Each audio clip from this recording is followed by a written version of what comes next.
Ambalmau anga bi alamsa dunya mi na kibaru yau bidelika ni kuma kelen ninu chukurbani musokorobaw anye kibaru ya soro kafo tuwabu bafo mako jihadistu uche bisaba nyongo kolo fara ambe kalo minano ye fevre kalo adamne wati franje munumbe Mali Burkina Faso ani Niger che abefu mako liptako guruma ga minun kera ninkele nye soro bagaye we anga soldasi uye ga uni jie jemana uka kelebolo mimbeya nuka mako takuba uludu farlanyon kankani mbara inke ninkibaru yain a jonjon yana trata temenain Fransika uka kelebolo mimbeya onvea nui ita major français hali na ya soroke kafo ku ninkelebolo ni anga jemana mu fome nyonko nyon taye baliala shugal kukala maiga ayere la sigidin wele do francha ikonana ayu wele ka fenfu ye femi jamana felai ni chikami no asimu koita ka chikanye shugal kokala maiga ndanende mane la sigidin munumbe on fe Mali konaya ani nunu nyonye anga yere la me tumamina kumfun la salam munumbe la sigidin fe aye dandigali minge o dandigali kanunu wolu do fleni on fasu Mali jamana dium ma bawdo francire jamana dium nu nte ma warawye anga jamana dium tiruko. Beaucoup de Français sont des amis du Mali mais qui ne comprennent pas les jeux de leur gouvernement. Français jamana dium jamambe menumbe Mali fe Mali kanumbo Mali tirudo ngani jamana dium no Français jamana dium ni ma famu o hakli ma mine chugo shila Francis Kembe kala halayamunta kan faso Mali segere. Nous ne confondons pas le peuple français et les dirigeants qui ont un autre agenda, qui ont manyami kekwe Francis Jamanaw akono den ani jamana den to ante wulu ni Francis Jamana kuntigi bi kunyami nyo na kwe tate fiento bre sabu ngani wora be Francis marabawla munu te Francis jamana den uluka nganiye ukala nyini ube feminu fo ube feminu ketuma dola anu ube feminu njira utekele nye fiu ukaja nyona inafo jige jalani baji mafu kwa jamana den nye samba fla ani santani saba kasi bima kube Mali tlali ngania te foye Mali tlali ko mason umani ngania jira fiu uka jamana diumna un sanctuaire pour les terroristes ka jamana Mali jamana ke popali kala jugu ka dagay uku ka daga sigi anga jamana kan umani fofiu. Tous les étrangers qui meurent sur notre territoire nous serons toujours reconnaissants. Maoma no nanki inintora Mali kumaboli kelela bada fogata ninke Mali bi iwolin mandon. Nous n'avons aucun problème avec le peuple français. Gilea foite oni Francis jamana deun chekoy. Avec l'État français. Ani Francis faso te kelela koy. Il y a des dirigeants qui ont leur propre agenda politique. Ils instrumentalisent l'opinion publique. Francis jamana kuntigi do boy ngania dugulendo ngania wore de bowla le nyini wore de bowla politique strafe koy. Ils essaient par feu de solidarité d'avoir toute l'Europe avec eux. Wa uka janvaina uba feka Europe jamana bela jile faraw yere kan ni dugoye. Beaucoup de pays européens et américains ont refusé cette histoire de G5 Sahel et de Takuba. L'Américain jamana uchamambe l'Europe jamana chamambe ukembe kafu be surodasi jamakulu mi labe no ye G5 Sahel ani Takuba jamana chamambe mason ukani nyanya mafieu. Parce qu'ils voient ce qui se cache derrière. Uba do femi dugulendo akofe. Nous aussi nous voyons, on a un coefficient intellectuel. On fana ba do janfami mbeni na koy on de jimi anu fefiu. Largement au-dessus de la moyenne contrairement à ce qu'ils pensent. Et on te nalo mawye ulube on nalo mamini chugumi on to ye koy bu yere nege. Ce qui se cache derrière ça. Takuba, vous savez? Yala au ba do ka fo Takuba yere miwa. Et le Mali. At dabu kunte foye Mali tlaliko. L'intégralité de cette cérémonie avec le corps diplomatique après ce wa misiga kan mɔgɔ si ne peut nous déstabiliser. ni ala sɔnna ma minnu bɛ se k'anw bɔ an dabolo kan maa si mɔgɔ si tɛ se k'anw firi mɔgɔ si tɛ se k'anw firi. Notre peuple anw ka jamana est un grand peuple. jamanaba de don. Le peuple de France, les peuples européens sont des peuples amis. faransi jamanadenw Europe jamanadenw o jamanadenw ye Mali jamanadenw teri de ye. Beaucoup de Français sont des amis du Mali, mais qui ne comprennent pas les jeux de leur gouvernement. faransi jamanaden caman bɛ minnu ye anw faso teri de ye nka u ma faamu fiyewu u ka jamana marabaw bɛ ka fɛn minnu karatu ka feere kɛ. Nous ne confondons pas le peuple français et les dirigeants qui ont un autre agenda, qui ont leur propre projet. anw ma ɲaamin koyi ka fɔ an bɛ ɲaamin kɛ faransi jamanadenw na wa o ni faransi jamana marabaa minnu bɛ mara la sisan wa u bɛ ɲaamin karatu minnu na ŋaniya minnu b'u kɔnɔ hali u yɛrɛw ka jamanadenw m'o ŋaniya ninnu faamu. Qui n'ont rien à voir souvent à ce qu'ils disent, même à leur opinion publique. waati dɔ la hali u bɛ min fɔ u ka jamanadenw ye ani u bɛ min kɛ u ka jan ɲɔgɔn na i ko jɛgɛjalan ni baji. Ils n'ont jamais dit à leur opinion publique, u m'a fɔ u ka jamanadenw ye fiyewu quand ils intervenaient en 2013, tuma min na u bɛna Mali kɔnɔ san 2013 k'u bɛna Mali créer tila un sanctuaire pour les terroristes. ka Mali jamana kɛ o babalikɛla ni o wale cɛjugu olu biriyɔrɔ ye k'u ka dagaw sigi Mali kɔnɔ. Ils n'ont jamais dit. u m'o fɔ fiyewu. On présente les soldats français qui meurent. u bɛ faransi sɔrɔlasi minnu bɛ na an ka jamana kɔnɔna na. Personne ne nie. anw m'a fɔ k'o tɛ tiɲɛ ye o anw ma ban o ma o. Tous les étrangers qui meurent sur notre territoire, dunan o dunan n'o bɛna anw faso dugukolo kan n'a ni bi to. nous serons toujours reconnaissants.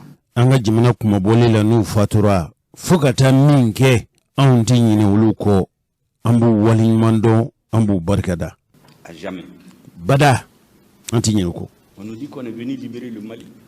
min bɛ faransi marabaw da u k'u na kun ye Mali latilali de ye. Pourquoi arriver au nord du Mali, la France a interdit à l'armée malienne? o tuma munna tuma min na u sera jamana kɔrɔnfɛ maradugu la faransi ye Mali soldasiw k'u bali karaba yɛrɛ la koyi. D'occuper tous les territoires. an ka jamana fan bɛɛ lajɛlen ka minɛ an ka soldasiw fɛ munna faransi ban'o ma. Le président français avait dit k'a sɔrɔ min ye faransi jamanakuntigi ye a waati l'objectif de l'opération Serval, u tun na kun ye laɲini saba de ye faransi jamanakuntigi tun y'a fɔ. objectif, détruire le terrorisme, ka babalikɛlaw k'u ka kow ban k'u tiɲɛ. restaurer l'autorité de l'État malien sur l'ensemble du territoire. Mali jamana ka mara ka boli Mali fantan naani bɛɛ lajɛlen fɛ o tun y'u ka laɲini filanan ye. Appliquer les résolutions des Nations Unies. diɲɛ jamanaw ka fara ɲɔgɔn kan tɔnba u ye bɛnkan minnu ɲini Mali kɔnɔ u bɛna ani u bɛna sɛbɛn minnu kan u ka se ka lawaleya Mali dugukolo kan. C'est ce qui a été dit à la face du monde. o de fɔra diɲɛ bɛɛ ye panparan. Mais l'opinion publique française, min ye faransi yɛrɛ jamanadenw ka hakilinata ye. les Français, u ka fɔ certains dont les enfants meurent, ne savent pas. dɔw bɛ yen faransi jamanadenw dɔw bɛ yen minnu u ye den sɔrɔ malidenw fɛ Mali yɛrɛ den dɔw bɛ yen u ye denw sɔrɔ faransi jamanadenw fɛ olu tɛ min dɔn. C'est leur gouvernement qui a coupé le Mali en deux. yali u b'a dɔn k'a fɔ u ka jamana marabaaw de ye Mali tila fila ye wa. Et un sanctuaire où les terroristes ont été sérieux. ka taa daga sigi kɔrɔn fɛ u ka kolokolo ye minnu ye papalikɛla jugu ye olu ka kolokolo Mali kɔrɔn fɛ. Israéliens s'organiser pendant 2 ans pour k'u labɛn k'u ka dagaw sigi k'u kolokolo ye k'u labɛn san 2 kɔnɔ. venir envahir notre pays. olu de labɛnnen kɔfɛ olu nana firi Mali kan. Ne disent pas ça leur opinion publique. u tɛ nin fɔ u ka jamanadenw ye dɛ. Ils jouent sur les sentiments. u bɛ ka u yɛrɛ nɛrɛndiya u min b'a to u bɛ se k'u ka jamanadenw hakili suɲa. Des soldats français sont morts. faransi sɔrɔlasiw k'olu sara Mali dugukolo kan. Mais les Africains sont morts pour libérer la France. nka an m'a kɛ cogo o cogo farafinw fana sara diɲɛ kɛlɛba 2 bɛɛ waati ka faransi latilanko kɛra. À la Deuxième Guerre mondiale, c'est l'Afrique qui était le lieu de repli de De Gaulle. diɲɛ kɛlɛba 2nan min kɛra tuma min na kɛlɛ tiɲɛna Faransi bolo a ko sɛmɛyɔrɔ de Gaulle tun ye anw farafina de kɛ a ka daga ye nka tun y'a ka dagaw sigi yan a bɛ se ka kɛlɛ kɛ cogo min. Pour reconquérir la souveraineté de la France, c'est ici que les gens travaillent, c'est les Africains qui mouraient. Faransi bɛ se ka latila cogo min alimankɛlɛ waati n ko farafinw de tun bɛ ka sa Faransi kumabɔli la o ma kɛ wa. Hollande l'a dit ici qu'il payait une dette en 2013. Pourquoi? Faransi jamana kuntigi kɔrɔ Hollande nka ko a nana juru sara de la mun na. On passe le temps à nous dire les soldats français sont morts. Waati bɛɛ lajɛlen na kuma min b'u da ko Faransi sɔrɔlasiw sara Mali kumabɔli la. Les Américains n'ont-ils pas libéré la France? Yala o tuma l'Américain de ma Faransi latila wa alimankɛlɛ la wa. L'armée rouge n'a pas libéré une partie de l'Europe? Rusiw ka kɛlɛbolo ma Europe jamana fan dɔw latila wa. Pourtant, o n'a ta bɛɛ. Quand les Français ont décidé que ce n'est plus nécessaire, ils ont dit aux Américains de partir. Tuma min na Faransi labila la n ko u mago bannen kɔfɛ n ko y'a ɲini Américains fɛ k'u ka taa k'u ka dugukolo to ye. Est-ce que les Américains se sont mis à insulter les Français? Yala Fransikaw ye nin fɔ tuma min na Deuxième Guerre mondiale san duniya kɛlɛba filanan bannen u latilalen u y'a ɲini l'Américains fɛ u ka taa u faso la k'u fa dugukolo bila yala o tuma l'Américain ye Faransi min de wa. Il n'y a eu jamais de Russes sur le territoire. Les soldats africains qui ont été libérés de la France. Farafina kɛlɛcɛ minnu taara Faransi latila. Certains ont demandé leur simple droit en 1945. Tuma dɔ la n ko u y'u ka hakɛw dɔrɔn de ɲini. On les a massacrés à Tcharoui. San 1945 ko ninnu bɛɛ lajɛlen fagara Tcharoui o ye Sénégal dugu dɔ ye. Donc il faut qu'on arrête de jouer sur les sentiments et nous faire la leçon. Fo Faransi marabaaw k'a dɔn k'a fɔ maa si tɛ nɛgɛn k'o ladon fili la tuguni k'i yɛrɛ kɛ fɔbaga ye min b'a to jama bi sɔn ye u ka dabila lalon kan u ka dabila. Personne ne peut faire la leçon au gouvernement malien. Mɔgɔ si tɛ yen k'o bɛ se k'a fɔ k'i bɛ lebu kuma fɔ an ka jamana marabaaw ye. Surtout pas de leçon de morale. Mɔgɔ kɔni t'a fɔ k'i bɛ a f'u ye k'u ye fitiriwale kɔni ye k'a fɔ k'i b'u lebu i b'u maloya o kɔni tɛ se ka kɛ sa. Notre pays est profondément lié à la France par l'histoire. An ka jamana ni Faransi kalalen don ɲɔgɔn na ko kɔrɔ minnu tɛmɛna ni ɲɔgɔn cɛ u kɛmɛ k'an kala ɲɔgɔn na fasi. En dehors de la Côte d'Ivoire, c'est le pays où nous avons le plus grand contingent de Mali. N'i ye Côte d'Ivoire bɔ a la malidenw ka ca jamana min kɔnɔ ka tɛmɛ diɲɛ jamana bɛɛ lajɛlen kan o jamana filanan ye Faransi de ye. En dehors de la communauté algérienne, les Maliens sont les plus nombreux en France. Hali ni dunanw ta minnu bɛ Faransi jamana kan Algérie kɔni jama Algérie jamanadenw ka ca n'anw ye nka ni Algérie bɔra yen jamana min jamanadenw ka ca Faransi ka tɛmɛ diɲɛ jamana bɛɛ lajɛlen kan o ye malidenw de ye. Leur appui à notre économie, leur poids dans notre société. O mɔgɔ minnu an ka jamanaden minnu sigin bɛ Faransi u bɛ dɛmɛ min ta ka Mali sɛgɛrɛ nafoloko la u bɛ magwɛ minnu da magwɛ hadamadenya magwɛ na ka an faso sɛgɛrɛ. Sur le plan économique, culturel, c'est plus important que l'aide de la France au Mali. U bɛ na ni nafolo minnu ye u bɛ na ni dɛmɛ wale minnu ye u bɛ magwɛ ni dɛmɛ minnu ta ka an sɛgɛrɛ a ka ca ni Faransi yɛrɛ bɛ nafolo min bɔ k'a bɛ Mali dɛmɛ a ka ca n'o ye pɔn. Si vous pensez qu'un gouvernement responsable. Yala jamana min bɛ mara bɛ maa minnu bolo ko hakili b'u la yala aw hakili la k'a fɔ u bɛ se ka sɔn wa. Avec les liens historiques. Dɛmɛ jɛɲɔgɔnya min magwɛ sira minnu b'anw ni Faransi cɛ. Liens stratégiques et militaires que nous avons. Dabali ni fɛɛrɛ minnu bɛ hali jamana yɛrɛ lakana dabali fɛɛrɛ min b'anw ni Faransi cɛ. Jɔnni b'o dɔn k'a fɔ i bɛ Faransi kɛlɛ ten. Nous lever comme ça pour dire des choses qui leur permettent. Ka wuli ten dɔrɔn ka u borontɔ anw bɛ sɔn o ma ni anw ye maa hakilimaw ye. Pas nous vassaliser, on peut pas. Nka o man ka min sugu hali n'a ye u tɛ se ka o kɛ juru ye k'anw kɛ jɔn ye u bolo k'anw ka jamana kɛ ba ka guwanforo ye o tɛ se ka kɛ. Le pays en esclave. Tɛ se ka jamana minɛ k'a kɛ jɔn jamana ye. Ça c'est terminé. O kɔni n'o tun bɛ kɛ o banna pewu. Il n'y a pas de zone d'influence. En tout cas, le Mali ne fait pas. Mali tɛ maa si ka ba ka guwanforo ye k'i bɛna i sago k'a kɔnɔ. Partie de la zone d'influence d'un pays. K'a fɔ ko jamana bɛ yen min kɛlen don ka Mali kɛ a ka guwanforo ye a sago de bɛ boli Mali kɔnɔ min ka d'a ye a b'a kɛ piyan sɛ tɛ wuli ka bɔ a fan kan o tɛ yen o banna. On a partagé l'Afrique le 28 février 1985. Farafina tilalen kɔfɛ ka bɛɛ faso jamana d'i ma. En zone d'influence, nous ne nous considérons pas que nous sommes dans la zone d'influence d'un pays. nazaraw ye farafin jamanaw tlaw ni ɲɔgɔn cɛ bɛɛ sago bɛ yɔrɔ min diri ma nka Mali tɛ maa si ta ye maa si sago tɛ kɛ Mali la o banna. Nous sommes dans la zone d'influence du monde. Anw kɔni ni anw ye mɔgɔ ta ye an ye diɲɛ jamana bɛɛ de ta ye. Donc personne ne peut traiter les problèmes du Mali par procuration. Mɔgɔ si tɛ yen k'i bɛ na k'i sago boli Mali kɔnɔ a ka di ye cogo min wala ka maa wɛrɛ sago ɲini Mali kɔnɔ n'o ma kɛ ni malidenw ka sira ye. Ni maa o maa miiri la ka fɔ e bɛ se ka wele bila maa wɛrɛ ma o ka se ka na ko kɛ Mali kɔnɔ min ma kɛ ni malidenw ka sira dilen ye anw ka jamana tɛ maa si ba ka gwanforo ye o banna. Personne. Mɔgɔ si. Et lorsqu'on refuse ça, n'an banni min kɛra o ma dɛ. On nous insulte. U b'an nɛni u b'an digun. On viole les règles. Comment vous an bɛnna min kan u b'o bɛnkanw bɛɛ bɔrɔtɔ. voulez construire, vous voulez rétablir le retour à l'ordre constitutionnel. Aw ko k'aw na kun ye jamana ka boli ni dantigɛli ni sigi kan sariya sira ni sariya sun ye tuma min. Normal. Kɛcogo ɲuman na jamana ka mara kɛcogo ɲuman na n'o kuma de bɛ aw da diɲɛ don o don. Un état de droit. Hadamadenya hakɛw bɛ boli jamana min kɔnɔ. Violation des règles qui ont institué la CEDEAO. Yala o bɛ se ka bɛn cogo di anw farala ɲɔgɔn kan farafin jamanaw ka CEDEAO dilan aw bɛ o karaba k'o sariya o bɛnkan n'o o sariya sun bɛɛ kankɔrɔ sɔsɔ piyan. Qui ont institué l'UEMOA. An ye sɛbɛn wɛrɛ dilan ni hakɛ ni sariya minnu ye aw b'o bɛɛ kankɔrɔ sɔsɔ piyan.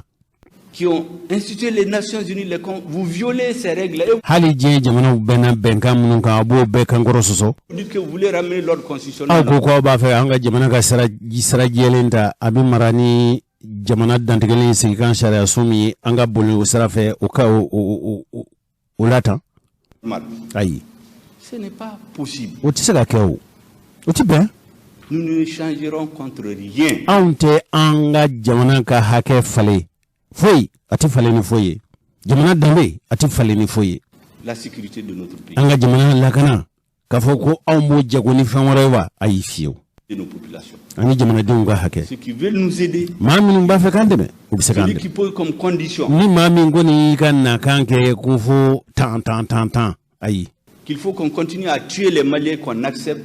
An ka to malidenw borontɔli la k'u ni halaki anw ka sɔgɔma wa. Je pense qu'il ne trouvera pas de terrain d'entente. Ne hakili la k'a fɔ n'a nakan kɔni y'o ye a ka limaniya n'o ye k'a fɔ ni anw tɛ se ka bɛn fɔ la an tɛna se ka bɛn kɛ la fiyewu. C'est aussi simple. A ka nɔgɔ o de y'a kuma jɛlen ye nin ye kuma ban pewu de ye dɔrɔn. Nous n'avons aucun problème avec le peuple français. N'o tɛ gɛlɛya foyi t'anw ni Faransi jamanadenw cɛ. L'État français. An ni jamana Faransi fasow gɛlɛya foyi t'an cɛ. Il y a des dirigeants qui ont leur propre agenda politique. Mɔgɔ dɔw bɛ yen n'o ye Faransi jamana maraba dɔw ye ŋaniya dɔw de b'u bolo ŋaniya juguw de b'u kɔnɔ u b'a fɛ k'o lawaleya. Ils instrumentalisent l'opinion publique. U bɛ ka jamana fitinɛ k'o kɛ anw faso kan. C'est par faute de solidarité d'avoir toute l'Europe avec eux. U b'a fɛ ka diɲɛ l'Europe jamana bɛɛ lajɛlen fara u kan u bɛ se ka fanga sɔrɔ cogo min ka bin anw kan. Pourquoi beaucoup de pays européens et américains ont refusé cette histoire de G5? Munna l'Europe jamana ni l'Américain jamanaw caman banna G5 Sahel ko in ma. D'aller de Takuba. Ani Takuba ko kan. Ce qui se cache derrière. U b'a dɔn fɛn min dogolen don a kɔfɛ wa anw yɛrɛ b'a dɔn. On a un coefficient intellectuel. Anw tɛ lanɔmaw ye koyi an tɛ lanɔmaw ye dɛ an bɛ ko dɔn.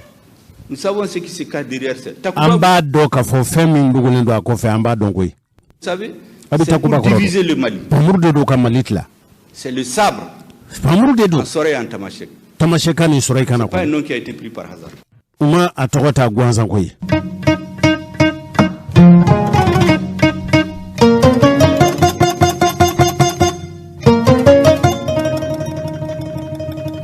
Cɛkɔrɔba ni musokɔrɔbaw caman bɛ aw la u ye baara kɛ faso ye i ma furancɛ jan kɛ baara la faso ye i bɛ taa lafiɲɛbɔ la ni dun tora lafiɲɛbɔ la Amadu Tumani Ture de y'a bɔ kalo saba ka kɛ kalo kelen ye o wari bɛ taa yɔrɔ min a bɛ fɔ de ma nanzarakan na ko caisse malienne de sécurité sociale ntɛnɛn tɛmɛnen Bamakɔ sigida fɔlɔ ani Bamakɔ sigida naaninan ani Bamakɔ sigida wɔɔrɔnan o cakɛbon kuraw jɔra a bɛ fɔ minnu ma nanzarakan na ko centre de paiement pour retraités mɔgɔ kɔrɔ minnu bɛ yen n'u ye baara kɛ faso ye n'u taara lafiɲɛbɔ la olu ka pension ko o bɛ sara yɔrɔ min ɲininkali minnu kɛra a jirala k'a fɔ minisiri muso fɛ n'ale ka baara ye kɛnɛya ko dabali fɛɛrɛ tigɛlen ye a yɛrɛ ka fɔ cogo la ko nin dabɔkun tɛ foyi ye cɛkɔrɔba ni musokɔrɔbaw u ka pension sara yɔrɔ bɛ se ka gɛrɛ u la cogo min sabu ka mɔgɔ to foroba baara la ani minnu ni a y'a sɔrɔ olu duna u b'a fɔ min ma ko assurance maladie obligatoire olu bɛɛ lajɛlen u bɛ se ka nin cakɛbondaso ninnu da yɛlɛla an kɔni bɛ kodɔn waati min an ka cɛkɔrɔbaw tun bɛ pension ta kalo 3 o kalo 3 ka Amadu Tumani Ture to fanga na an tun y'a fɔ a ye baarakɛlaw n'o ye minnu taara lafiɲɛbɔ la jɔnkala a ye ninnu ka sara wari bɔ kalo 3 o kalo 3 ka kɛ kalo kalo a bɛ ta o kalo tali tuma dɔ la cɛkɔrɔba ni musokɔrɔbaw bɛ tali ka segin caman kɛ n'u taara o b'a fɔ wariw banna wala tuma dɔ la a ye taa u ka na ninnu ye fɛn minnu a gɛlɛya tun bɛ baarakɛlaw minnu ye lafiɲɛbɔ la a tun gɛlɛya bɛ olu sɔrɔ kosɛbɛ o maa minnu bɛ n'olu taara lafiɲɛbɔ la olu u ye tɔn min dilan u yɛrɛ ye n'a bɛ fɔ o ma ko Fédération nationale des associations des retraités du Mali n'o ye Seydou Monzon Traoré ye ale yɛrɛ ye ɲɛfɔli kɛ o sabu nin baarakɛ bondaso kura minnu dilanla a dabɔkun tɛ foyi ye cɛkɔrɔba ni musokɔrɔbaw bɛ se ka dɔ bɔ yaala la cogo min duguba sigi man di n'a fɔra k'a fɔ i bɛ taa i ka sara wari pension in ta yɔrɔ min ko ni i ka so ka jan a taliba fanga ka bon o n'a kɛra k'a fɔ a bɛ i yɛrɛ ka sigida la bɛɛ y'a dɔn k'a fɔ min ye Mali sɔrɔlasiw ye olu minnu b'u nin di ka jamana lakana n'u fana taara lafiɲɛbɔ la i b'a sɔrɔ olu caman ye majuguni kɔrɔw ye sabu bɛɛ y'a dɔn k'a fɔ sɔrɔlasiya tɛ taa muguci kɔ o muguci yɛrɛ a manjugu tan tɛ olu yɛrɛ fana ka tɔn min bɛ n'a bɛ fɔ ma ko association des anciens combattants des veuves et victimes de guerre minnu ye kɛlɛcɛkɔrɔw ye sɔrɔlasi minnu sara k'u musow n'u denw to maa minnu n'olu ye kɔlɔlɔ sɔrɔ kɛlɛjugu senfɛ olu tɔgɔ la tɔn o ɲɛmɔgɔ n'o ye colonel Hama Mayiga ye ale yɛrɛ ka fɔcogo la ko olu de ka degun tun ka bon nin baara in kɛra a kɛra olu de ye min ye minisiri muso yɛrɛ ye n'o ye Jaminatu Sangare ye fɛn o fɛn bɛ yen n'o bɛ tali kɛ hadamadenya yɛrɛ ye o magɛn walew n'o y'a ka kɔrɔsigi n'a bɛ fɔ o ma ko ministre délégué ani nin cakɛbondaso ninnu ɲɛmɔgɔbaw u bɛɛ tun bɛ kɛnɛ kan nka jamana yɛrɛ kɛnɛya ko minisiri ani hadamadenya magɛn walew jidi sira o bɔlen minisiri n'o ye an balimamuso Jaminatu Sangare ye faso ye nin baara in kɛ ni hakilina minnu ye laɲini minnu b'a la an k'u ka hakilina ninnu lamɛn bani. Caisse de retraite qu'il a en 1961, vraiment, mɔgɔkɔrɔbaw ka pension ko kɛra u bolo u kunna fɛn ye u y'a ta au sérieux u b'an ka fɛnw bɛɛ sara an ye.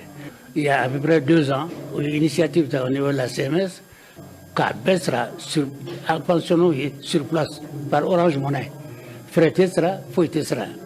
Or fɔlɔfɔlɔ mɔgɔkɔrɔbaw u tun bɛ bɔ u t'u sigi sɔgɔma 8 heures kuma dɔ fɔ 1 heure. N'u ma sɔrɔ a bɛ fɔ a ye na sigi n'o taga sigi kɛra pension min tɛ 10,000 bɔ o taga sigi n'o sɛgɛn an kɔni foli de an ta ye foli de ye. An sɔrɔsiw an de sɛgɛnnen don ka tɛmɛ a bɛɛ kan an ka dugumɔgɔw u ka problème tun ka ca ne yɛrɛ personnellement ne tun taara caisse la k'a kuma fɔ veuve caman de bɛ yan gɛlɛya bolo u ka wariko tun ka gɛlɛn kojugu. Daminɛ na an tun sɔrɔla k'a fɔ u k'a kɛ Orange Money ye donc o daminɛ na mais ni centre nana sisan a b'a mɔgɔ ɲɛ ka tɛmɛ fɛn bɛɛ kan an tɛ wari bɔ bilen ka taa dugu kɔnɔ an bɛna directement an ka centre la an b'an ka wari sɔrɔ an bɛ taa so. An ka jamana yɛrɛ ye fɛn dɔ bila sen kan n'o ye décentralisation ye an tɛ ɲɛ déconcentration ye yaasa baarakɛyɔrɔ ka gɛrɛ jamana kɔnɔdenw la centre ninnu bɛɛ jɔla kelen kelen o de kama ni fɛn ninnu tun bɛ sen la a bɛ san damadɔni bɔ CMSS yɛrɛ ye an ye sɛbɛn dɔ bila sen kan o sɛbɛn in kɔnɔna la CMSS ye layidu caman ta k'u bɔ tɛmɛ minisiri fana ko k'a bɛ CMSS dɛmɛ donc o layidu kɔnɔna nin centre ninnu jɔli b'a la o de y'a to an ka foli bɛ lase u bɛɛ lajɛlen ma o ye layidu in timɛ donc nin yɔrɔ kura in jɔlen a bɛ na ni nisɔndiya de ye barisa assuréw ni mun bɛ commune mun kɔnɔna la i bɛ wuli dɔrɔn i tɛ taa yɔrɔ jan yɛrɛ i bɛ se CMSS ma kɛ i mago ɲɛnabɔ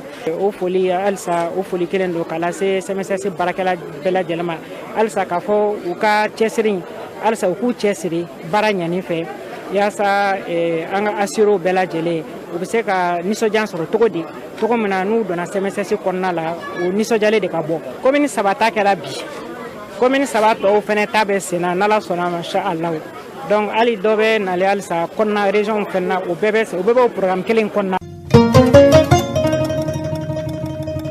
cɛkɔrɔba ni musokɔrɔbaw aw yɛrɛw ka kuma dɔ bɛ yen ko ni sanfuɲɔ kɛra wulifɛn ye bɛɛ bi jɔrɔ ni i kunnaminɛ de ye jamana n'o y'an faso Mali ye gɛlɛya minnu gwengwenen don a da la ni bɛn kɛra kan ka fɔ nin gɛlɛya ninnu n'o de ye ɲangi ye ɲangi ninnu a ma kɛ ni sariya ye a ti bɛn kun yɛrɛ t'a la n'a kɛra CEDEAO fɛ a kɛra i n'a fɔ a ye fɛn min fɔ malidenw ye a ye fɛn min jira malidenw na o de ye ka fɔ faso tɛ tuma ma da faso tɛ feere maa tɛ faso bila don kelen ɲani ye o de y'a to Mali in kɔnɔ bi maa o maa ne kɔni ye jamana halaladen ye f'i ka wuli k'i dɔ ka jamana in sɛnsɛn a bɛ se ka bɔ nin gɛlɛya la cogo min yala malidenw caman y'o de faamu wa sabu bɛɛ lajɛlen de kan ka wuli k'i ta tufa ɲini ka faso in jɔ a ka kɛ faso kanu bɛn ani karama kɔnɔ o de b'a to jamana in bɛ se k'a yɛrɛ sɔrɔ nin hakilina de y'a to min ye minisiri min sigilen don jamana yɛrɛ dugu jukɔrɔ nafolo ko fɛn o fɛn n'o ye funtinima baarakɛfɛnw ye ka fara ji ko ɲɛnabɔlen minisiri n'o ye Lamine Seydou Traoré ale ni maliden minnu bɛ ni olu ka baara ye jamana yɛrɛ dugu jukɔrɔ nafolow tɔnɔ siraw ɲinini olu yɛrɛw fana b'a fɛ a mana bɔ sira o sira fɛ u yɛrɛ k'u jɔda fa fasoko la u yɛrɛw ka fɔ cogo la ko olu ka baara de ka ŋaniya ta k'i ɲɛsin Mali yɛrɛ sanuko ma u bɛna lajɛ cogo min maa o maa ni e ye dugu jukɔrɔ nafolo bɔta ye yala e bɛ se ka doni i bɛ se ka dɛmɛ jumɛn ta ka Mali yɛrɛ furancɛ fanga wala don latɛmɛ fanga olu maaw dɛmɛ nin ŋaniya in sanubɔlaw ka ca kosɛbɛ min ye Sori Ibrahim Traoré ye o ko n'ale ye tɔnkulu minnu b'a fɔ a ma ko Front pour l'émergence et le renouveau Mali ka Mali lakuraya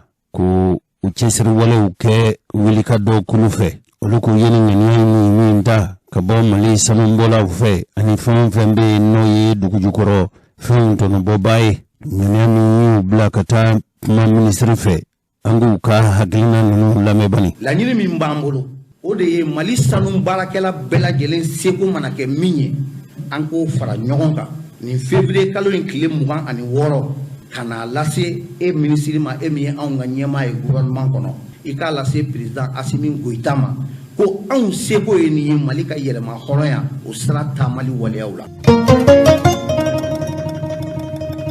min ye jamana yɛrɛ minisiri min sigilen don jamana dugu jukɔrɔ nafolo ko jiko n'o ye ji ɲuman a sɔrɔli o dabali n'o fɛɛrɛ funteni baaraminɛ minnu bɛ yen n'o bɛ mansinafɛnw laboli wala ka nafolo mansinmafɛnw labaara i n'a fɔ an ka usine n'o ye Lamine Seydou Traoré ye ale ko ko nin ŋaniya in bɛ wasa kɛ k'a ta hakili la dɔrɔn k'a ŋaniya ta dɔrɔn k'a fɔ i bɛ faso kumabɔ wala i bɛ fara faso kumabɔbaw kan a ye kuma min fɔ an k'o lamɛn bani.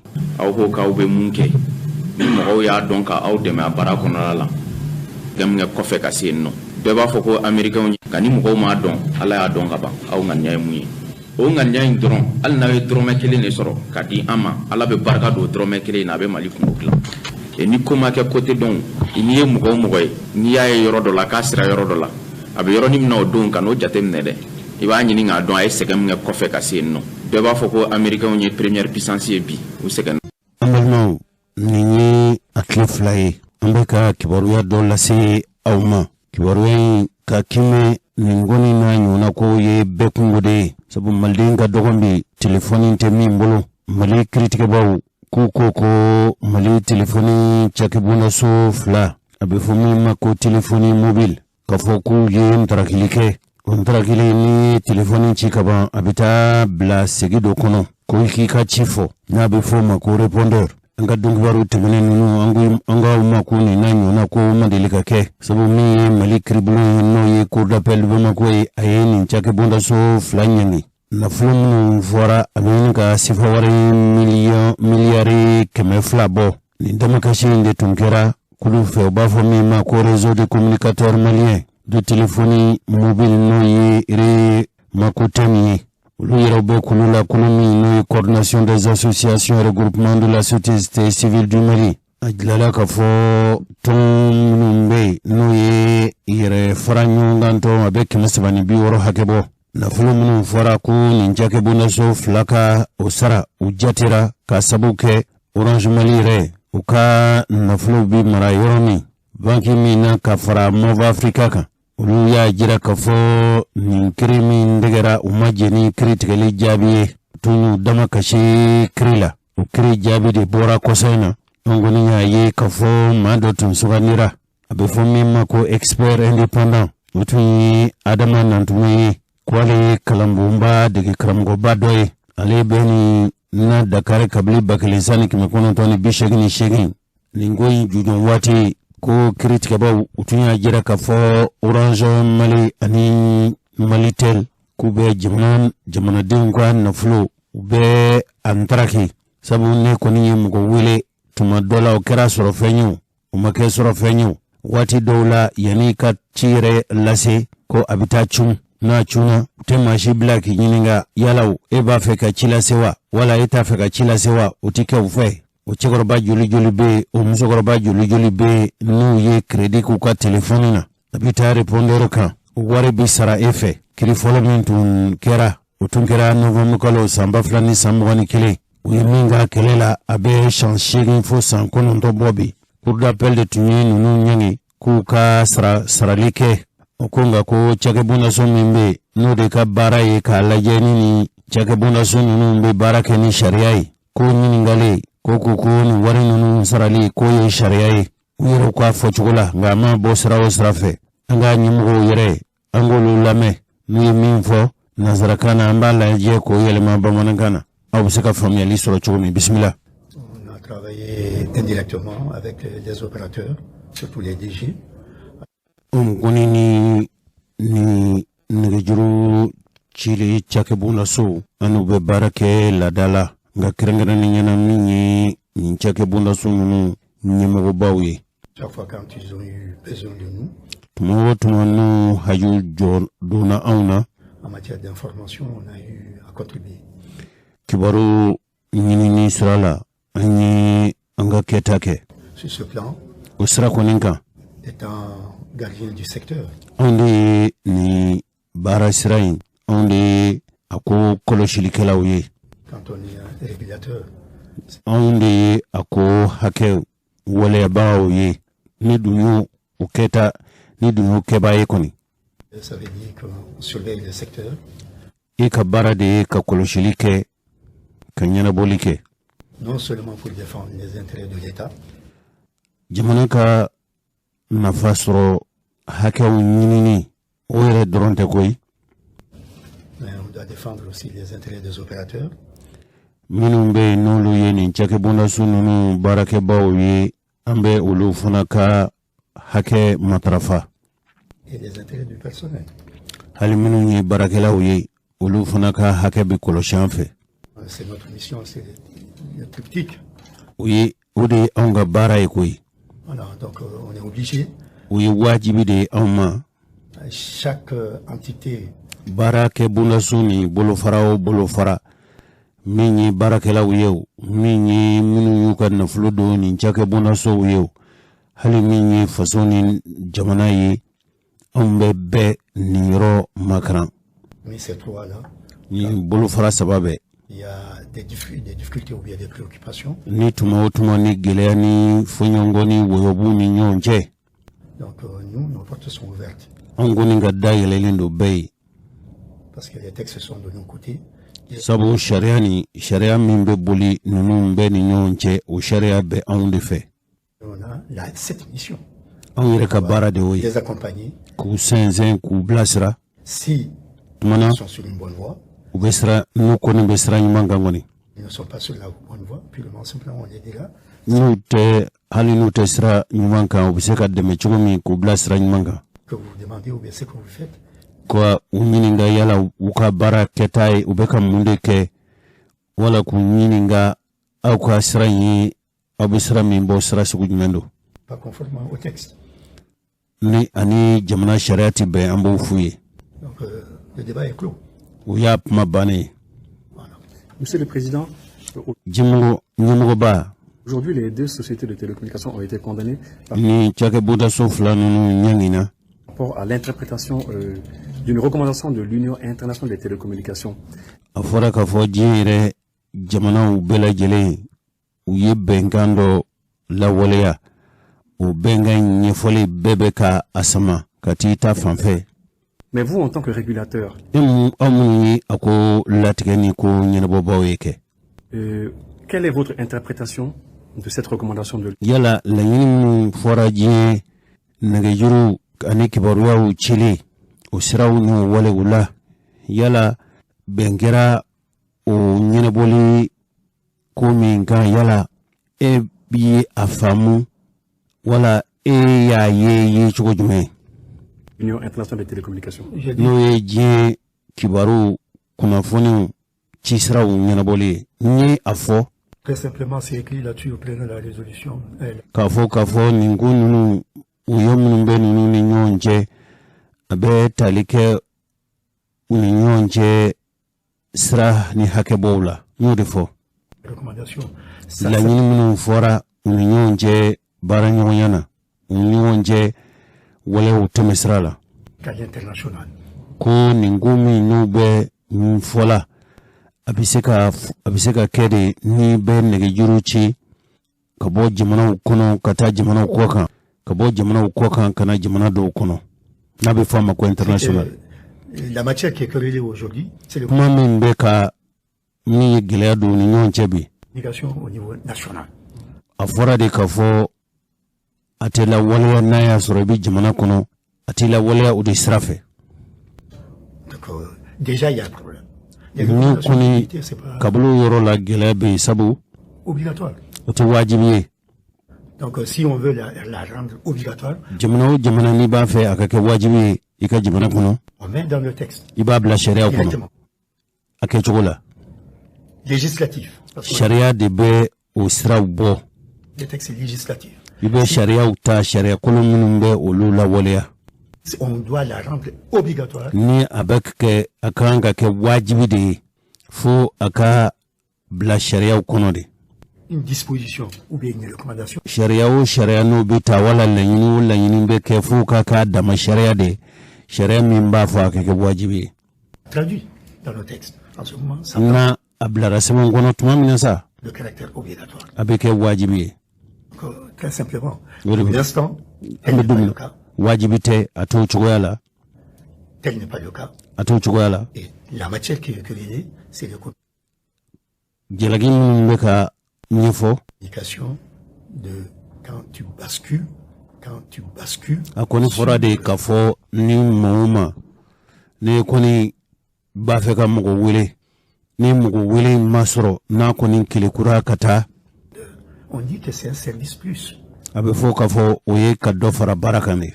Tu n'es pas obligé d'aller sur le répondeur. I ni a wajibiyalen t'i kan i ka kumakan bila lamarali yɔrɔ la n'a tigi i lafiyara k'i wele. Si un client part sur le répondeur, il cherche quoi? Ni nɛgɛjurucila n'a ye lamɛnli kɛ fo a taara cun répondeur kɔnɔ yala a bɛ mun de fɛ? Il veut laisser un message. A b'a fɛ ka cikan de bila. Il veut dire que c'est moi. A b'a fɛ k'a fɔ ye ne de y'i wele. Peut donner des rendez-vous. An bɛ se ka ɲɔgɔn bɛn waati wɛrɛ. Sinon pourquoi il part sur le répondeur? Munna a dun munna n'o tɛ munna a b'a to fo kumakanw ka taa répondeur la. Il y a 5 sonneries, 5e sonnerie s'il bat. A bɛ weleli kɛ fo siɲɛ 5 na de la. I mana weleli kɛ sisan a bɛ sonné fo siɲɛ 5 na de la sa. Donc il bascule sur le répondeur. I bɛ sɔrɔ ka taa cun répondeur kɔnɔ. Si c'est les 5 sonneries il est là-dedans, n'a y'a sɔrɔ k'a fɔ welekan kilingilingilingilin kirm durumi no bike Approche, il n'y a pas de taxation. ni amachu akono ko fentesra. C'est ce qui est en application. Ode beka walia. Très simplement. O drondido. Niche. Le président. Merci. Niche.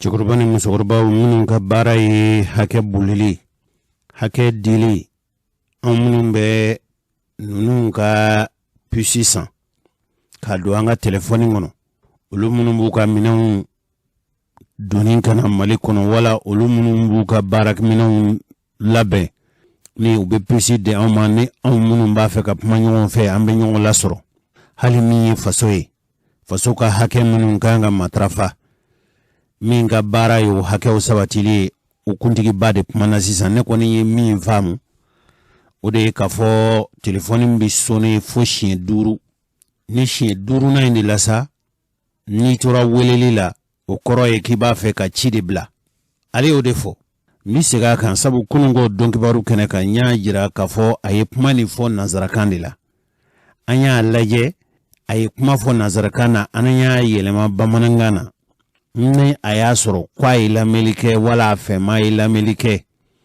ne y'a fɔ bamanankan na cogo min k'a tɛ ten o tuma a bɛ se ka weleli kɛ k'a fɔ Jose Traore i ni baaraɲɔgɔnw aw filila ne m'a fɔ nin fɔcogo la o tuma a bɛ se ka nɛgɛjuru ci an ma 76 06 60 66 76 06 60 66 o ye ne ka nɛgɛjuru ye n'a b'a fɛ ka radial fana sɔrɔ n'a ma ne sɔrɔ a bɛ se ka radial wele 78 69 13 16 78 69 13 16 nka yala malidenw minnu ni olu telefɔni b'u bolo a kɛra an ka dugubaw kɔnɔ sa wa a kɛra dugu fitininw kɔnɔ wa ni e ye cikɛla ye e ye bagan marala ye i ye mɔnnikɛla ye i ye jula ye i ye lɔgɔliden ye i mana kɛ maa sugu o sugu ye ni telefɔni kɔni b'e bolo yala u y'a fɔ cogo min o don wa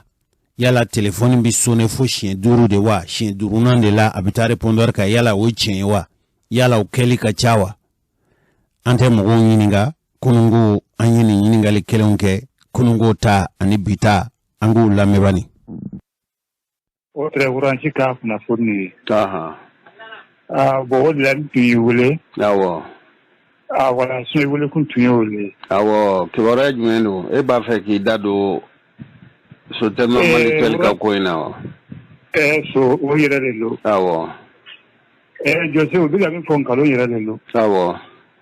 I bɛ se k'u wele an yɛrɛ ko ka mɔgɔ min bɛ ko ka ne min bɛ wuranci la mɔgɔ man ca. Awɔ. I bɛ crédit k'u ka i wele hali téléphone tɛ sɔn a bɛ taa répondeur kan mais a bɛ tigɛ. Awɔ. Nkalon kuma ma tɛmɛ a kan. Awɔ nkalon kuma ma tɛmɛ a kan ne yɛrɛ bɛ kɔfɛ ne bɛ Espagne. E bɛ fɔ Espagne de.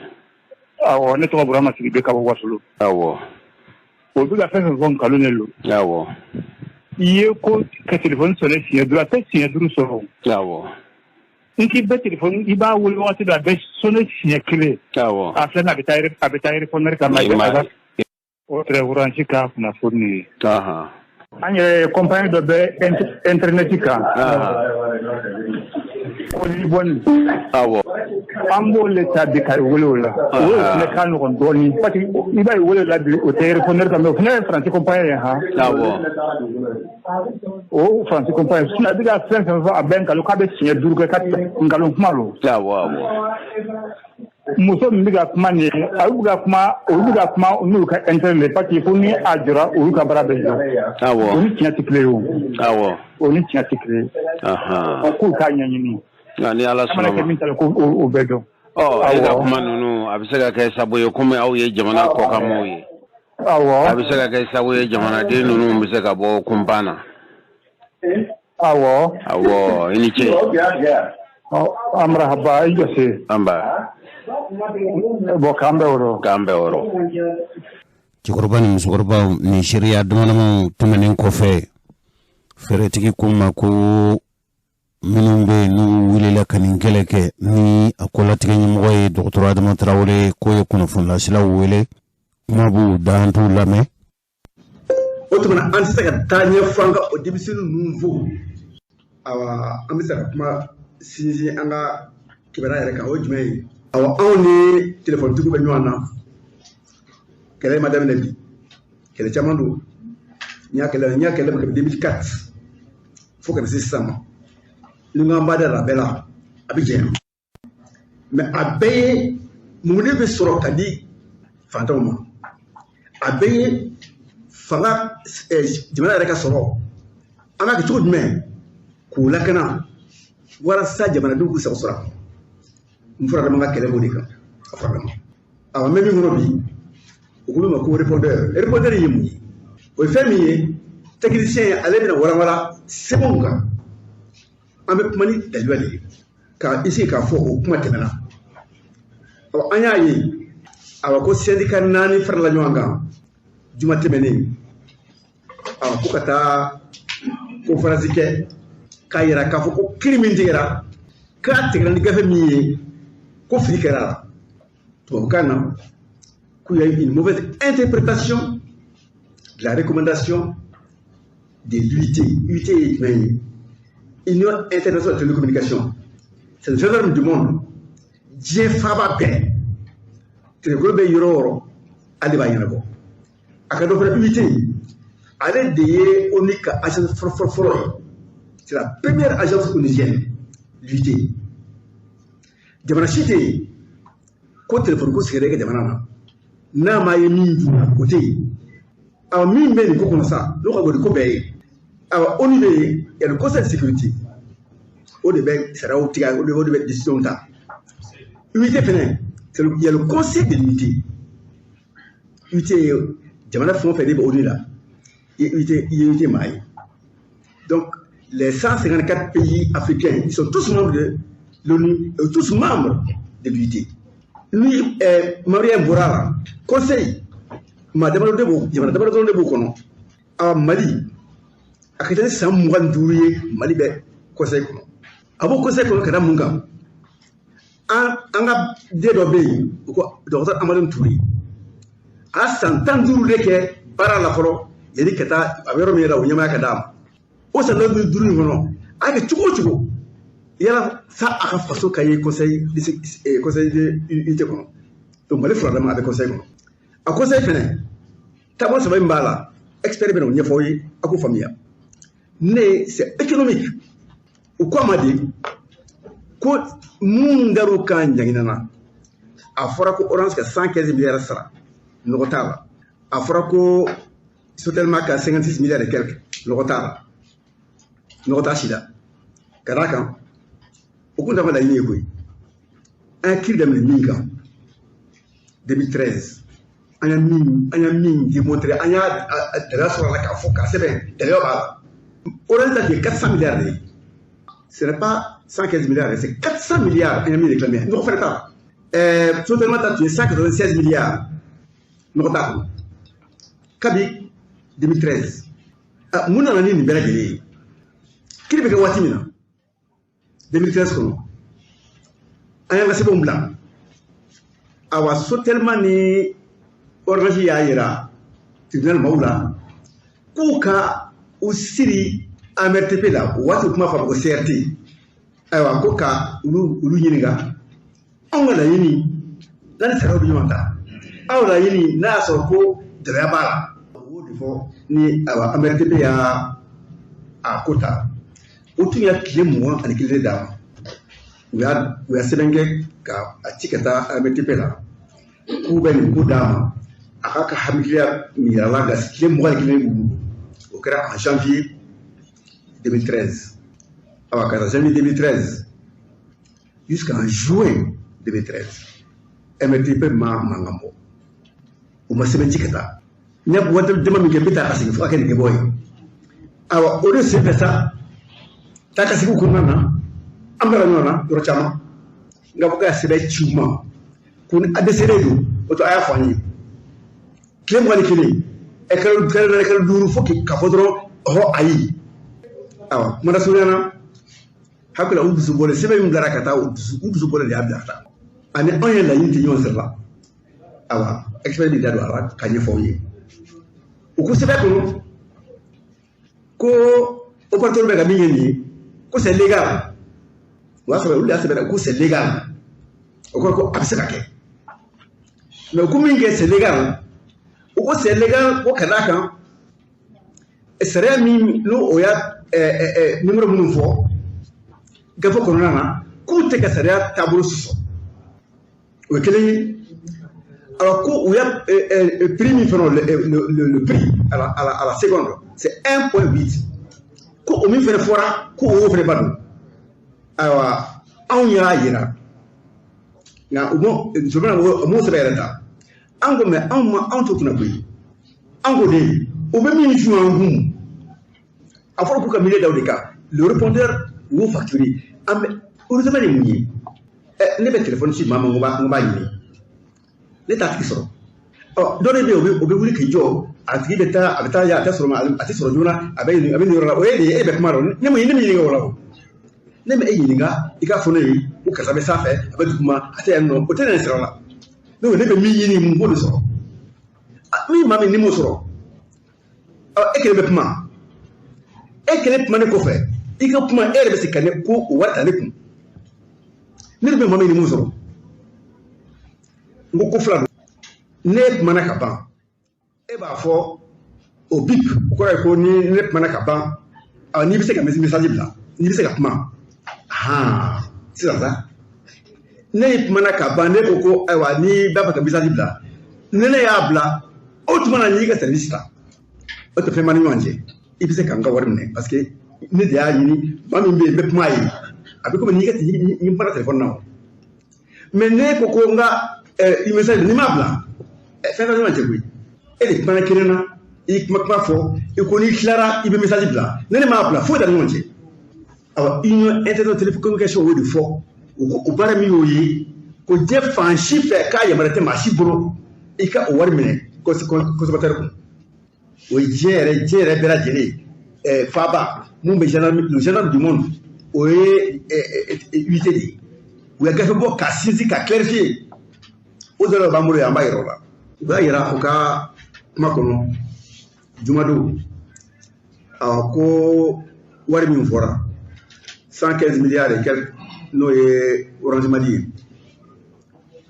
ye 56 milliards et quelques n'o ye Sotelma Malitel ye kunu y'o sara dɔrɔn ko bisa ko n'u y'o sara k'u bɛ datugu n'u y'o sara u tɛ se ka foyi kɛ bilen ayiwa ko kun bɛ yen n kun bɛ min ɲini k'a fɔ mais n'o fɔtuma tuma se mais olu yɛrɛ de y'a sisan u y'a yamaruya d'a ma an ka bɔ kɛnɛ kan ka fɔ bi b'a la mun yɛrɛ de bɛ yen ko min ye ko ye u bɛ ka Mali fa de mun de bɛ yen olu ko ko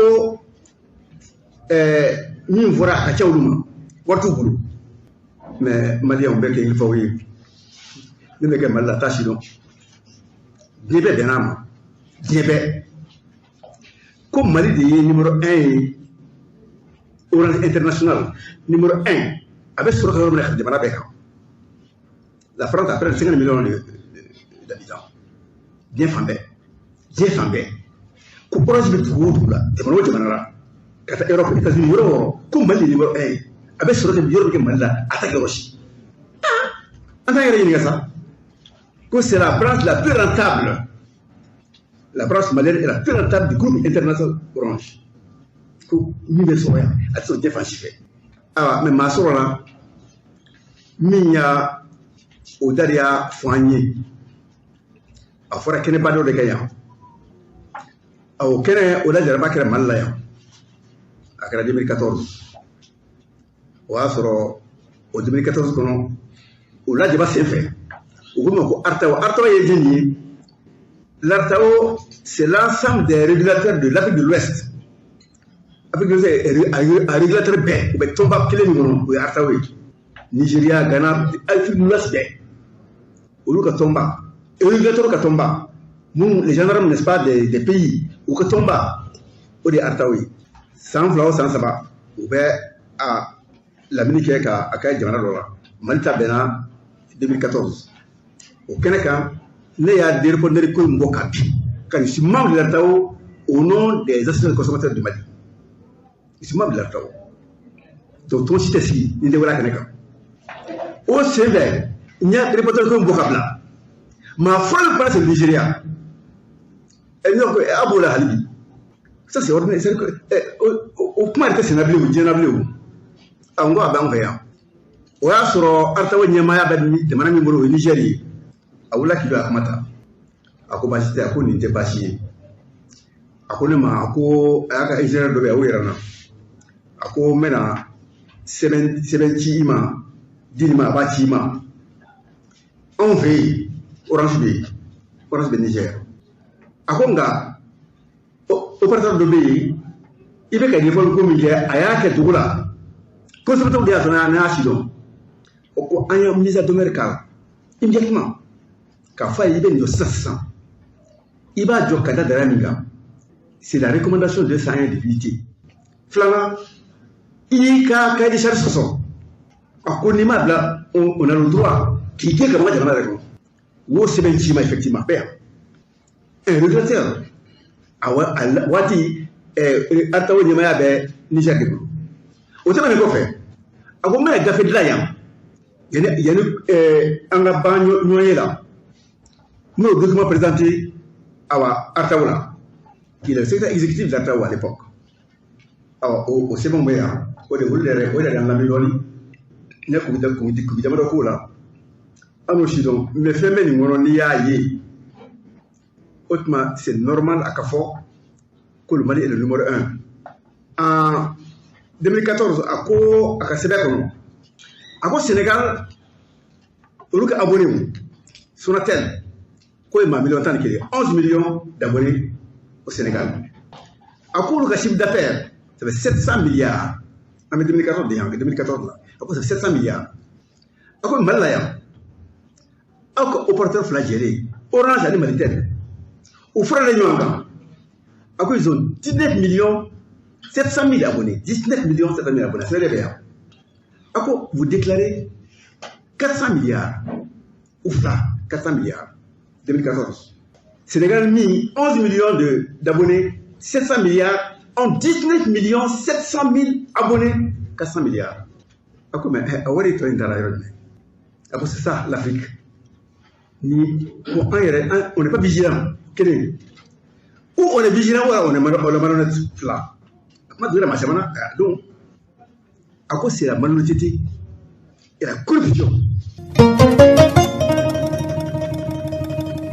cɛkɔrɔba ni musokɔrɔbaw cogo min kuma ɲɔgɔnya bɛ se ka nɔgɔya wala a bɛ se ka ta tacogo kura la tacogo ɲuman na an ka jamana marabaw ani farafina tilebiyanfan jamanaw ka fara ɲɔgɔn kan kuluba n'o ye CEDEAO ye ani farafina yɛrɛ ka fara ɲɔgɔn kan kulu wala tɔnba n'o ye Union africaine ye kulu labɛnna an ka dunlatɛmɛ fanga ɲɛmɔgɔw fɛ kuma ɲɔgɔnya minnu n'o bɛna se ka nɔgɔya wala a bɛ se ka na ta cogo kura la cogo min ni kulu kofɔlen ninnu n'o ye CEDEAO ni Union africaine ye a n'an faso Mali ye jamana ye kuntilenna dɔw ta dabali ni fɛɛrɛ ani kɛcogo bolo dalen don cogo min fɛɛrɛ ani kɛta minnu n'olu bɛ se ka kɛ fɛɛrɛ ye min b'a to Mali ani diɲɛ jamanaw u bɛ se ka bɛn cogo min ka se ka dɔgɔdali min ni furancɛ fanga bɛna baara kɛ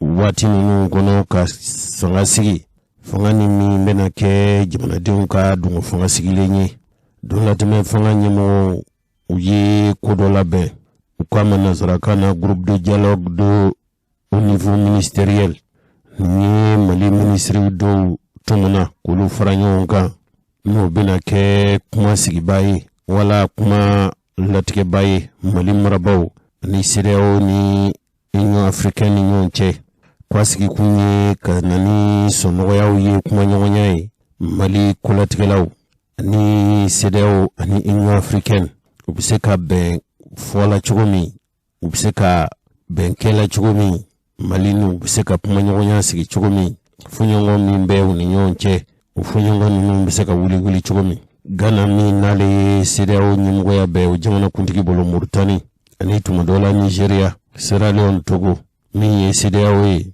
o ye ulu kam mo ye Union Africaine fana an yere ka ministre mi ni ako nyimgoya bo bolo na bi fo ma ko coordination des groupes de dialogue o nyimgoya be an ministre bolo ministre mi sigilendo jamana kono na morako ani fanga chima boli Korobani musokoroba wati sera welela ka bolo konye ka fo ika wati bana wa kuma ninu fo jogo la na yɛrɛ kɔni mena baro sigi de kɛnu ye sibiri do an bɛ ɲɔgɔn sɔrɔ dɔnkibaru kɛnɛ kan wala ntɛnɛ nata an bɛ kuma bɛn nɛgɛ mo k'a ɲɛfɔ aw ye aw b'a faamu cogo min ni ala sɔnna ma an bɛna wele bila ninnu ma Mali telefɔni ko min b'a jukɔrɔ an bɛ ɲɛfɔli kɛ ɲɔgɔn ye juguya tɛ k'a fɔ k'a fɔ kun ye ne bɛ nin baara in kɛ telefɔni cilaw mago sali de kama ayi dɛ olu yɛrɛw a fɔra fɔ cogo min n'a kɛra ten olu yɛrɛw de kan ka fara jamanadenw kan fɛn min bɛ ka karatu Mali kɔ kan a ye dɔgɔtɔrɔ Adama Traoré ka kumaw lamɛn ne ma a ka bon hakili ma fɔlɔ n t'a dɔn a ye nin dalu ninnu bɔ yɔrɔ min an bɛna baro sigi kɛ ni ala sɔnna ma kibaruya minnu kan ka fɔ an b'o lase aw ma telefɔni cila ninnu anw ye jamana min an ka ɲɔgɔn kuma ɲɔgɔnya ka d'an ye n'an ka nafolo bɛɛ bɛ don kuma ɲɔgɔnya da fɛ maliden kɔni kɛta o y'a taala ye n t'a fɛ ka kuma in kun janya Risiw ka jamana kuntigi ko yala Risiw ka jamana kuntigi ko a ye Mali de ka ngalon jɔ Mali la wa ko yala Wagner kɛlɛcɛw bɛ yan wa ko cɛkɔrɔba ni musokɔrɔba dɔw ye wele k'olu ma foyi faamu jamana in dun sera yɔrɔ la kunasiri o ka jugu hali ni gwɛlɛya ye kunasiri ka jugu ni fɛn bɛɛ ye a b'i n'a fɔ i ɲɛma siri su dibi la k'i ka i ɲini yɔrɔ la sɔrɔ yala o ka gɛlɛn dɛ cɛkɔrɔba dɔ de ye nin fɔ ye an ko ba a su dibi yɛrɛ san dibi ye dibi ye su dibi ye dibi ye ka tila k'i ɲɛsiri k'i k'i ɲini yɔrɔ la sɔrɔ o ka gɛlɛn ko kibaruya b'o cogo de la anw cɛkɔrɔba n'a musokɔrɔbaw an tɛ maa si lamɛn an dan tɛ maa si n ko a ko o tiɲɛ dɛ sabu e yɛrɛ ka baara kɛcogo b'a yira anw bɛ da i la sabu i bɛ kuma ni dalu de Putin ko ye min ye i t'a ɲɛfɔ an ye n ko ba mina ɲɛɲini nka ne kɔni bɛ fɛn dɔ kɔni dɔn jaabi min bɛ kɛ ɲininkali la jaabi min bɛ di ɲininkali la u bɛ bɔ ɲininkali de la Fransikaw ka kunnafonilaselaw u kɛlen do ka kuma kɛ jago u ka ɲinifɛnw bɛ sɔrɔ cogo min u tɛ ɲininkali kɛ ni kɔnɔnjɛya ye dɛ n'o tɛ n'i bɛ ɲininkali kɛ ni kɔnɔnjɛya ye n'i b'a fɛ jaabi jɛlen ka d'i ma i bɛ ɲininkali jɛlen de kɛ nka n'i ye jaabi fereke k'a di hakilima ma a fana b'a bɛn dɛgɛmɔgɔw k'a d'i ma i n'i t'a sɔrɔ a la maa wɛrɛ n'a t'a sɔrɔ a la nka i ye min fɔ i b'o dɔn nka jaabi min dira jaabi tigi fɛ n'i y'a hakilinata ɲininka a b'a fɛ ka mun de f'i ye a bɛ ni i ŋaniya de to ɲɔgɔn na kuma in kɛra ten de an bɛna a fɛsɛfɛsɛ Faransi kunnafonilasela ye ɲininkali jumɛn kɛ jɔn na jɛlenya la a b'a fɛ ka mun de karaba a b'a fɛ ka Putin bila mun fɔli la ni Putin ma sɔn o fɔli ma n'o ye Risi jamana kuntigi ye maa si tɛna an ka jamana kɔnɔ tuguni k'an ka jamanadenw to don fili la k'an sigilen to ni ala sɔnna ma ni ala ka dɛmɛ ye ani cɛ ko tulomajɔ la hakɛto bɛ nin kan sali ala Muhamadu an bɛ ɲɔgɔn sɔrɔ yan donkibaru kɛnɛ kan sibiri wala ntɛnɛ inshallah nka bilangalama bɛ yen sini bilangalama ye ala ta de ye wallahi an b'a ɲini ala fɛ bilangalama ka kɛ ala ta ye a bamanankan in jɛlen don ko k'a di ala ma Jose fɛn min bɛ di ala ma i ta tɛ dɛ e ta tɛ maa wɛrɛ ta tɛ ala de ta don ni ala ko k'a di maa min ma a bɛ d'o de ma i jija o la dɛ cɛkɔrɔba y'o fɔ n ye n ko n y'a mɛn ni ala sɔnna ma bilangalama ye ala ta ye a bɛ di ala ma ala e kana ne Jose haju cɛya hali ni bɛ haju cɛya n'o bɛ kɛ masara de ye i kana limaniya tilana fo eta ye min ye ne ko do da wɛrɛ fɛ min t'o ye ala ne t'o ɲini fɛ inshallah ni y'an bɔ kan ye salamu alaikum warahmatullah